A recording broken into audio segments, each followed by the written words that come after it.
Hello दोस्तों, कैसे हो? उम्मीद करती हूँ आप सब ठीक हो। गुरु और शिष्य। एक गुरु और शिष्य जंगल से होते हुए अपने गांव जा रहे होते हैं। अंधेरा काफ़ी हो चुका था। शिष्य ने अपने गुरु से कहा कि गुरुजी, काफ़ी रात हो चुकी है, अगर आप कहें तो आज की रात यहीं आसपास के किसी गांव में गुजार लें। गुरुजी ने अपना सर हिलाया और वो आसपास के गांव में एक छोटे से घर के पास जाकर रुके। अब जैसे ही वहां गए तो गुरुजी के शिष्य ने दरवाजा ठकठकाया। उस घर से एक गरीब आदमी बाहर आया तो गुरुजी ने बोला, हम अपने गांव जा रहे थे, लेकिन काफ़ी रात होने की वजह से हमने इसी गांव में रुकने का सोचा। क्या हम आज रात आपके यहाँ रुक सकते हैं? गरीब आदमी बोला, हाँ, क्यों नहीं, आप दोनों अंदर आ जाइए। अब जैसे ही गुरुजी अंदर गए, उन्होंने देखा कि उस आदमी के घर में बहुत ज़्यादा गरीबी थी। गुरुजी ने उससे पूछा कि आप काम क्या करते हो? वह गरीब आदमी बोला कि मेरे पास बहुत सारी ज़मीन है। तो गुरुजी ने बोला, अगर तुम्हारे पास बहुत सारी ज़मीन है तो इस तरह से क्यों रह रहे हो? वह आदमी बोला, यह किसी काम की नहीं है। गांव वाले बोलते हैं कि ये बंजर ज़मीन है, यहाँ पर कुछ भी नहीं उगाया जा सकता और वहाँ फसल उगाना बहुत बड़ी बेवकूफ़ी है।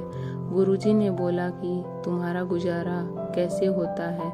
उसने बोला कि मेरे पास एक भैंस है जिससे मेरा पूरा घर चलता है।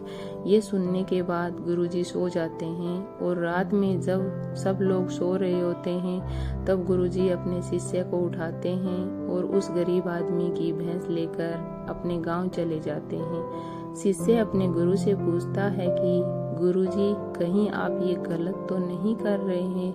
उस गरीब आदमी की रोजी रोटी इसी भैंस की वजह से चलती है। तो गुरुजी अपने शिष्य की तरफ देखते हैं और मुस्कुराते हुए आगे बढ़ जाते हैं। उस बात को तकरीबन 10 साल गुजर जाते हैं और जो गुरु का शिष्य था वह बहुत बड़ा गुरु बन चुका था। तो एक दिन उन्हें उस गरीब आदमी की याद आती है कि मेरे गुरु ने उस आदमी के साथ अच्छा नहीं किया था, मुझे एक बार चलकर देखना चाहिए कि वह आदमी अब किस परिस्थिति में है। वह शिष्य उस गांव की तरफ जाता है और वहां जैसे ही पहुंचता है तो वह देखता है कि जहां पर उस गरीब आदमी का झोंपड़ा था वहां पर एक बड़ा ही आलीशान महल बन चुका था और उस झोंपड़े के बाहर जो बंजर जमीन थी उस पर फल और फूलों के बगीचे थे। तभी उधर से उस घर का मालिक आता है। शिष्य उसे पहचान लेता है और उस आदमी को बोलता है, तुमने मुझे पहचाना? मैं अपने गुरुजी के साथ आया था, हमने एक रात के लिए आपके यहाँ रुके भी थे। वह आदमी उसे पहचान लेता है और बोलता है कि उस रात में आप कहाँ चले गए थे? और उस रात के बाद ही मेरी भैंस कहीं चली गई थी, मेरे पास कोई रास्ता नहीं था, तो मैंने अपनी ज़मीन पर मेहनत की और फसल निकल आई और आज मैं इस गांव का सबसे बड़ा और सबसे